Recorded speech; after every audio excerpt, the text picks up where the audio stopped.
Hey, welcome back. I had the distinct honor to sit down with a good friend of mine, Lieutenant Colonel Chris Powell at GTI. We did a podcast on mindset and the warrior mindset and how we translate that from the battlefield into the civilian world and when we carry that with us throughout life after the military. I'm going to put a link down below to his channel. He'll post the full podcast up, but go check him out. Without further ado. Or you're at work, or you're at home, and you're just out in your community.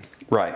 So let's go back and start on the deployments and kind of how that mindset shifted for me. 2004, I got attached to the 22nd MEU in the Marine Corps on a 10-month deployment to Afghanistan. Tell us what MEU is. Okay, so for the Air Force and all the other ones, it's a Marine Expeditionary Unit. Okay. Special Operations Capable. We got certified. And that's when the mindset really became real of like, what is deployment? How am I going to use all these skills that I learned in real life, in real time, for a purpose?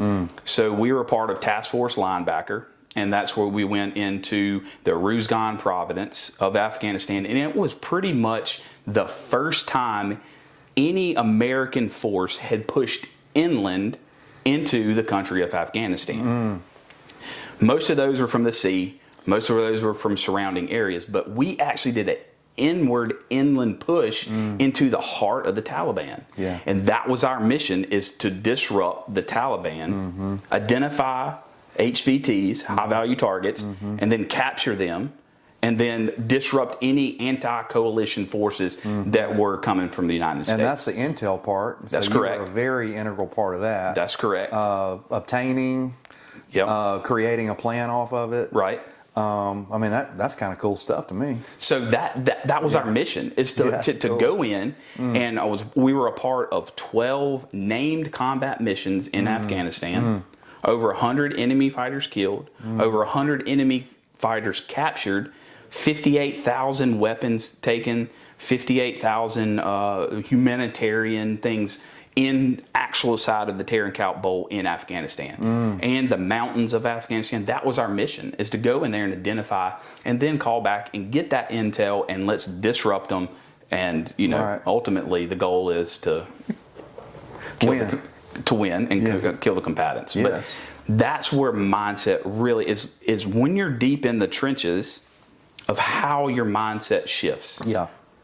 And it's different from us sitting here talking on the couch. Yeah. And being in training and anything that you do, you're going to, hey, I've got to really use this. Lives depend on what I'm doing and how it affects the world. I'm glad you said that. I got one of our colleagues who's in college late in life. Okay. And he just said that this week. He's like, I am 42 years old and I've never had a speech class, and I'm having to take a speech class. When am I ever going to use it? So, I mean, maybe, right. But what you're saying is, hey, man, the training I was actually in, I'm going to use. I need to pay attention to this. That's correct. Yeah. And I think that's why we train so much. We train like we fight, and we fight like we train. That's right. Because it's so important. Because when you're down, boots on the ground, and the mission is going, you need to train. You need to go back on your training, and that's why training is so important. Right.